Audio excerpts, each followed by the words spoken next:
sa fiesta, leksyon sa mantuyong ginadagsa sa bisita. Ipasunday at sa lamisa o gatong tilawan uban sa atong mga katawa. Ang kapistahan nga amo ang naandan, sa ulogon tang tanan, mga onta, magsadyata ug maghiusata. Dayon kamo sa mantuyong Lechon Festival atong sa ulogon, inubanan sa maabi-abihon sa mga katawhan nga madasigon.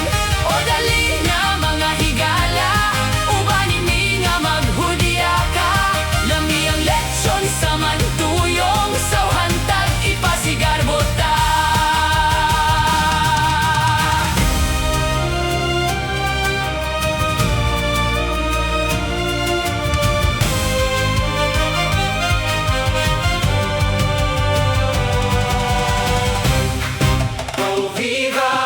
Mahal na mong patron, kami